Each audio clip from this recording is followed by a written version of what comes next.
اچھا. اب لوگ مطلب تصور ہی نہیں کر سکتے کہ ڈاکٹری جو ہے بغیر الٹرا ساؤنڈ کے بھی ہو سکتی ہے.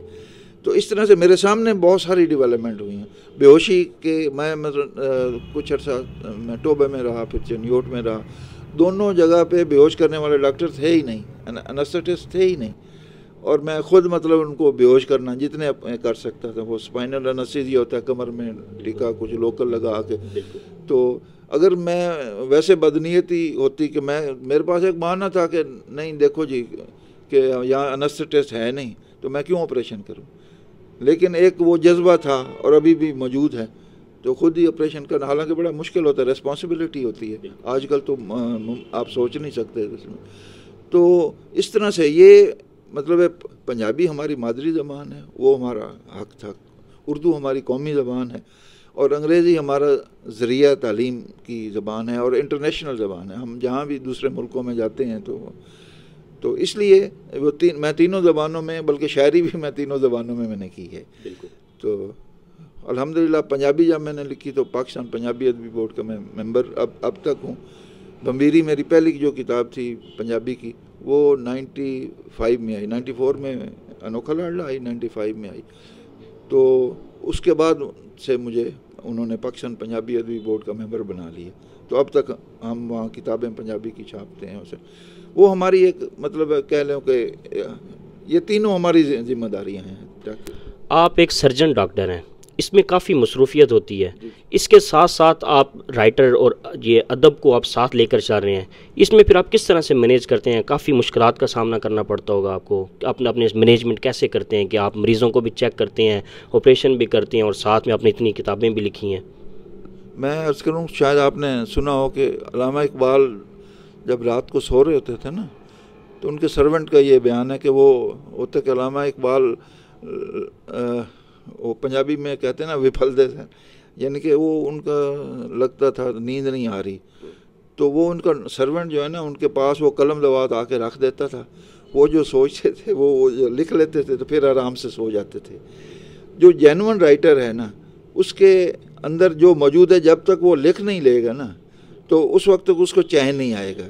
اچھا, دوسری بات یہ ہے کہ مصروفیت کی آپ بات کر رہے ہیں, اس میں کہتا ہوں کہ جو صدر امریکہ کا صدر ہے یا پاکستان کا وزیر اعظم ہے, سب کے پاس 24 گھنٹے ہیں. ٹھیک, تو وہ کسی کے پاس 1 گھنٹہ فالتو نہیں ہے. اللہ میاں نے سب کو وہ یہ ہے ٹائم مینجمنٹ کہ آپ اس کو کیسے مینیج کرتے ہیں. اچھا, تیسری بات یہ کہ سرجن کا یہ ایک بینیفٹ بھی ہے کہ ہم اگر ایک آپریشن کر لیتے ہیں اس کے بعد ہمارے پاس ٹائم ہوتا ہے کہ ہمارا, کیونکہ آؤٹ ڈور جو ہے یعنی کہ جو مریض آؤٹ ڈور میں ہم دیکھتے ہیں آؤٹ ڈور ہمارا کم ہوتا ہے. جو فزیشین ہوتا ہے اس کے پاس مطلب کان کھجانے کی فرصت نہیں ہوتی, وہ اتنے انہوں نے 100 مریض دیکھنے ہوتے ہیں. ہمارے پاس اسی نے آنا ہے مطلب جس کا آپریشن ہونا ہے, یا تو اس وجہ سے ہمارے پاس آؤٹ ڈور کیونکہ کم ہوتا ہے اور پھر ہم آپریشن کر کے ریلیکس محسوس کرتے ہیں. تو جو ہی ہمیں موقع ملتا ہے تو وہ اچھا, یہاں میں یہ وضاحت کر دوں کہ جو اگر آپ نے نثر لکھنی ہو نا, نثر کے لیے آپ کو بیٹھ کے لکھنا پڑتا ہے اس کے لیے. لیکن جو شاعری ہے وہ آپ کہیں جا رہے ہیں, آپ کو آپ کار میں سفر کر رہے ہیں, سفر میں آ جائے گی, آپ گاڑی سائڈ پہ کھڑی کر کے وہ شعر لکھ لیں گے تو اس میں اس کو محفوظ کریں. جی. تو یہ مطلب سرجن ہونے کا یہ فائدہ بھی ہے کہ ہمیں ٹائم مل جاتا ہے. اچھا, آپ یہ بتائیں کہ ادب کے حوالے سے آپ نے سب سے زیادہ کس سے سیکھا ہے, یا آپ اس میں اپنا استاد کس کو کہتے ہیں کہ جس کے آپ نے اپنا استاد مانا اور اس سے آپ نے بہت کچھ سیکھا اور آج آپ اس مقام پہ ہیں کہ آپ نے کئی کتابیں لکھی ہیں؟ میں اکثر کہا کرتا ہوں کہ میرا سب سے بڑا استاد زمانہ ہے.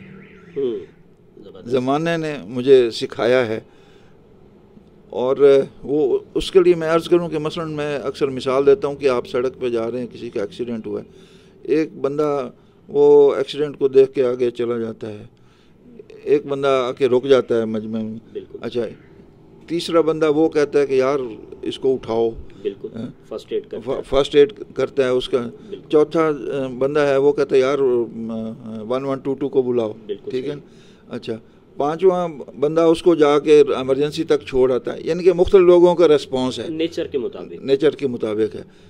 اب جو یہ سارا بندے ہیں نا, ان میں سے کوئی ایک ایسا ہوگا جو اس واقعے کو وہ لکھ سکتا ہوگا. ٹھیک ہے نا. ہاں یہ اس کو اللہ تعالیٰ کی طرف سے عطا ہوتے ہیں. جی ہاں, جیسے میں نے حج کا سفر نامہ میں لکھا ہے الف میم کے نام سے, الف اللہ میم محمد صلی اللہ علیہ وسلم اس کا نام ہے, یہ حج کا سفر نامہ ہے. اب ہر سال تقریباً 1.5 لاکھ حاجی پاکستان سے جاتے ہیں. آپ دیکھیں کہ کتنے لوگوں کو توفیق ہوتی ہے کہ وہ سفر نامہ لکھیں. تو ابھی بلکہ بات اسی سے میں ریلیٹڈ ہے کہ پشاور میں ایک جو پروفیسر ہیں وہ پی ایچ ڈی کر رہی ہیں سفر ناموں پہ, حج کے سفر ناموں پہ. تو اس میں میرا سفر نامہ بھی شامل ہے, حج کا سفر نامہ. تو ویسے اب تک میرے مختلف کتابوں پہ 2 ایم اے کے تھیسز ہو چکے ہیں, 2 جو ہیں وہ بی ایس کے تھیسز ہو چکے ہیں, اور 7 الحمدللہ 7 بچیوں نے ایم فل کیا ہے میرا ٹاپک لے کے میری کتابوں پہ. اور 7 کے علاوہ یعنی کہ 2 ابھی ایک ملتان میں اور ایک سیال کوٹ میں 2 اور ایم فل ہو رہے ہیں. تو یہ ایکچولی ثبوت ہو. اب جو ایم فل مثلا یونیورسٹی دیتی ہے, آپ کو پتہ ہے کہ اس کا پہلے وہ یونیورسٹی کی طرف سے اجازت لیتے ہیں, ایک بورڈ بیٹھتا ہے, وہ کہتے ہیں بھائی یہ بندہ واقعی اس قابل ہے کہ اس پہ ریسرچ کی جائے, اس کی تحریر ایلیجیبل ہے یا نہیں ہے. وہ ٹاپک اپروو ہوتا ہے, پھر وہ ریسرچ کرتے ہیں. اور یقین جانے مجھے بعد میں پتہ چلتا ہے کہ کسی نے میرا ٹاپک لیا ہے, پھر مجھے فون آتے ہیں, میرا رابطہ ہوتا ہے یا انٹرویو کرتے ہیں آ کے جا. تو دوسری بات یہ ہے کہ مثلا میں نے انوکھا لاڈلا لکھی, اب بہت اس کی اسی سے الحمدللہ مجھے شہرت ملی, اور وہ مزاح نگار کے طور پہ لوگ مجھے وہ جانتے ہیں, پہچانتے ہیں. تو وہ اکثر دوست کہا کرتے تھے کہ جس ہاسٹل میں میری کتاب چلی جاتی تھی نا, وہ جب تک پورا ہاسٹل نہیں پڑھ لیتا تھا. تو اس کی وجہ یہ ہے کہ میں نے سہل ممتنع میں لکھا ہے, آسان لکھا ہے. میری کتاب جو ہے وہ عام بندہ بھی پڑھ سکتا ہے, ایک ریڈی والا بھی جو اردو پڑھ سکتا ہے وہ میری کتاب پڑھ سکتا ہے, سادہ. یہ بتائیں کہ آپ کا جو پسندیدہ رائٹر ہے یا جو پسندیدہ آپ کا شاعر ہے وہ کون ہے, جس کو آپ نے خود بہت پڑھا ہو؟ یہ ایکچولی تو بات یہ ہے کہ ہر بندہ جو نا کسی کوئی مثلا شاعر ہے, کوئی نہ کوئی ہر بندے کا شعر ایسا ہوگا یا ایک غزل ایسی ہوگی کہ جو آپ کو مطلب ہے اس طرح سے یاد ہوگی, آپ اسے امپریس ہوں گے. لیکن کسی ایک کے بارے میں کہنا بڑا مشکل ہے. اور شاعروں میں تو ظاہر ہے مثلا حضرت علامہ اقبال ہیں, جو کہ مطلب ان کا ان میسیج ہے, ان کے ہر مطلب شعر میں میسیج ہے, ہر مصرے میں میسیج ہے. اور باقی جو جہاں تک کتاب کا تعلق ہے کہ کون سی کتاب جو ہے, وہ میرے خیال میں قرآن کریم ہے, اس سے بڑی کوئی کتاب نہیں ہے. اور ہم بڑی بڑی کتابیں پڑھ لیتے ہیں, لیکن ایم بی بی ایس میں اور پھر ماسٹر آف سرجری میں اتنی بڑی کتابیں پڑھی. تو اللہ کا شکر ہے کہ تھوڑی بہت توفیق ہوتی ہے کہ قرآن کو سمجھنے کی. خاص طور پہ میں نے جب الف میم لکھی, حج کا سفر نامہ لکھا, تو وہ بڑی حیرت ہوئی کہ سورۃ بقرہ میں اور سورۃ حج میں اتنی تفصیل دی ہوئی ہے, حج کی تفصیل ایسے دی ہوئی جا کے. اچھا, پھر میرا ایک سفر نامہ ہے مصر کا سفر نامہ. اب مصر میں گیا, اس کا سفر نامہ حسن مصر کے نام سے ہے. تو الحمدللہ وہ بھی بڑا پاپولر ہوا. اچھا, جب اس میں آپ کو پتہ مصر کی تہذیب پرانی تہذیب ہے, اور ہر جگہ پہ, اور قرآن مجید میں موسیٰ فرعون ہر جگہ پہ حضرت موسیٰ اور فرعون کا ذکر ہے. تو وہ اس کا بھی مجھے پھر ظاہر جب آپ کچھ لکھتے ہیں تو مطالعہ آپ کو کرنا پڑتا ہے. تو اس طرح سے مجھے وہ بھی کلام پاک کا مطالعہ کرنے کا موقع ملا ہے, جہاں پہ کیونکہ حضرت موسیٰ اور فرعون جو ہے بار بار ان کا مختلف آیات میں ذکر ہے. جیسے میں نے پہلے عرض کیا کہ حج کی تو حج کا پورا, تو وہ پوری مطلب ایک ہدایت نامہ اللہ تعالیٰ نے بھیج دیا ہے. تو اب آپ کی مرضی ہے اس پہ عمل کریں یا نہ کریں. یا جیسے اذان ہوتی ہے وہ کہ وہ آپ کو حی علی الصلاۃ, آ جاؤ نماز کی طرف بلاتے ہیں. اب آپ کی وہ سارے سن رہے ہوتے ہیں, اور کون ریسپونڈ کرتا ہے, یہ توفیق اللہ کی طرف سے ملتی ہے. عام طور پر کہا جاتا ہے کہ جو شاعر ہوتا ہے یہ اس کی خدا داد صلاحیت ہوتی ہے, لیکن اس کو پتہ اس وقت لگتا ہے کہ جب وہ محبت میں بری طرح سے ناکام ہوتا ہے تو جب اسے چوٹ لگتی ہے تو پھر اسے پتہ چلتا ہے کہ میں شاعر ہوں، اور وہ اس کا رجحان اس طرف زیادہ آتا ہے. کیا آپ کے ساتھ بھی کچھ اسی طرح سے ہوا کہ محبت میں ناکامی کے بعد آپ شاعری کی طرف آپ کا رجحان ہوا؟ نہیں، محبت جو ہے نا، محبت کی مختلف قسمیں ہیں، ٹھیک ہے. ایک تو عشق حقیقی ہے، عشق مجازی ہے. عشق مجازی میں بھی مطلب ایک محبوب سے محبت ہے، ایک ماں باپ سے محبت ہے، ایک بہن بھائیوں سے محبت ہے، ایک پیشے سے محبت ہے، ایک لوگوں سے محبت ہے. تو جس محبت کا آپ ذکر کر رہے ہیں تو وہ اس طرح تو کوئی نہیں ہوئی، لیکن کیونکہ شاعر ایک وہ سینسٹیو بندہ ہوتا ہے، ہمیں تو ہر خوبصورت چہرہ دیکھ کے محبت ہو جاتی ہے. لیکن وہ ہمارے مشہور تھا کالج میں بھی اور ویسے بھی کہ بہت ساروں کی نا 50% محبت کامیاب ہوتی ہے، کہ اپنی طرف سے تو وہ 50%، باقی کا 50 ان کو نہیں ملتا، جا کے نہیں ملتا. تو لیکن یہ صرف ایک بات بنی ہوئی ہے کہ آپ کو ناکامی ہے، عشق ہو جیسے، جو مطلب ہے دونوں چیزیں اس میں، ہجر کا بھی ذکر آتا ہے، وصال کا بھی ذکر آتا ہے. تو یہ تو آپ کا ٹیلنٹ ہے کہ آپ کس طرح سے. دوسرا ہے کہ یہ صرف گزری آپ پہ واردات نہیں ہے. اگر آپ کا حساس دل ہے، آپ دوسروں پہ گزری واردات کو بھی دیکھ سکتے ہیں. مشاہدہ جو ہے وہ بھی اتنا ہی امپورٹنٹ ہے جتنا کہ تجربہ امپورٹنٹ. حال ہی میں آپ کو مولانا طارق جمیل فاؤنڈیشن کی طرف سے فیصل آباد میں ایک تقریب میں خدمت خلق ایوارڈ سے نوازا گیا. وہ کس طرح سے آپ کا نوازا گیا؟ کوئی آپ کی فاؤنڈیشن ہے، کوئی فلاحی کام آپ کر رہے ہیں، یا وہ کس طرح سے آپ کو اس سے؟ جی یہ پہلی بات تو یہ، میں 1981 میں ڈاکٹر بنا ہوں. تب سے آپ دیکھ لیں کہ میں اسٹوڈنٹ یونین کا صدر بھی رہا. وہاں پہ الیکشن ہوئے تھے ضیاء الحق کے زمانے میں، تو الحمدللہ میں اسٹوڈنٹ یونین کا صدر بھی تھا.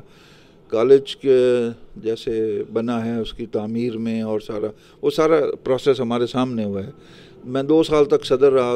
اس میں کالج کی تعمیر میں جو میں کچھ رول ادا کر سکا. پھر میں الائیڈ تو بعد میں بنا، پہلے DHQ میں فیصل آباد میں. تو الحمدللہ آپ کہہ لیں کہ ہزاروں لاکھ ایک تو ہو گئے ہوں گے جو میں نے سرجری کی. پھر میں چنیوٹ میں رہا، تھوڑا عرصہ ٹوبے میں رہا. پھر جنگ میں جو میں ایز اے سرجن آیا، میں retire as a chief surgeon ہوا. تو الحمدللہ اتنا لمبا کیریئر جو ہے میرا، 41 سال صرف مجھے ایز اے سرجن جو ہے میری خدمات ہیں.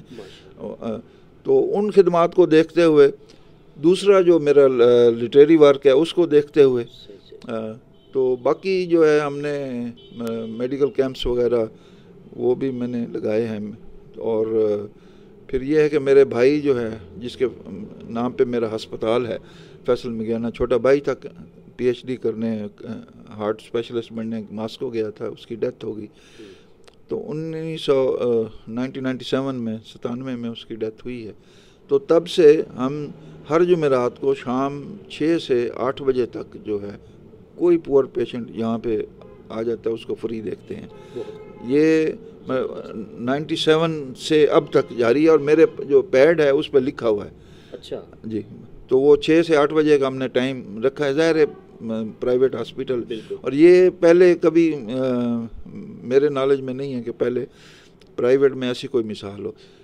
تو پہلے تو ہمیں یہ تھا کہ ایک ایج تھا کہ ہم DHQ میں سرکاری ہسپتال میں کام کر رہے تھے. وہاں غریب لوگ ہمیں مفت دکھا لیتے تھے. تو ایک ہمیں اب ریٹائر ہونے کے بعد یہ تھوڑا سا محسوس بھی ہوتا ہے کہ اب ہم اس طرح سے اتنے پیشنٹ یا فری، ظاہر یہ یہاں اپنے خرچے ہیں، آپ کو پتہ ہے، مطلب ہے وہ کا. تو لیکن وہ میں نے ایک دن رکھا ہوا ہے، مخصوص کیا ہوا ہے کہ اس میں جتنے مرضی مریض آئیں، 1 آئے یا 100 آ جائیں، یا تو وہ میرے پیڈ پہ مطلب ہے وہ درج ہے کہ مینشن ہے کہ وہ فیصل مگیانہ میموریل کیمپ بھائی کے نام پہ جو ہے نا، وہ 1997 سے وہ سلسلہ جاری ہے الحمدللہ. اچھا، ایک کلام ایسا ہوتا ہے شاعر کا لکھا ہوا کہ جو اس کو وہ خود بہت پسند ہوتا ہے. آپ کا کوئی ایک ایسا کلام جو آپ کو خود بہت پسند ہو، وہ آج ناظرین کی آپ سنائیں ان کو، تاکہ وہ بھی لطف اندوز ہوں آپ کے کلام سے. جی میں غزل پیش کرتا ہوں کہ جس کی خاطر ہیں سفر میں رہے صحراؤں کے، جس کی خاطر ہیں سفر میں رہے صحراؤں کے، اس نے دیکھے ہی نہیں چھالے کبھی پاؤں کے. جس کی خاطر ہیں سفر میں رہے صحراؤں کے، اس نے دیکھے ہی نہیں چھالے کبھی پاؤں کے، اور دھوپ سے جن کو سدا میں نے بچائے رکھا، دھوپ سے جن کو سدا میں نے بچائے رکھا، موطرف وہ تو رہے اور کسی چھاؤں کے۔ بہت خوب، بہت خوب۔ دھوپ سے جن کو سدا میں نے بچائے رکھا، موطرف وہ تو رہے اور کسی چھاؤں کے، اور آزمائے گئے مجھ پر تو بدل کر نسخے، آزمائے گئے مجھ پر تو بدل کر نسخے، درد میرا نہ سمجھ آیا مسیحاؤں کے، آزمائے گئے مجھ پر تو بدل کر نسخے، درد میرا نہ سمجھ آیا مسیحاؤں کے۔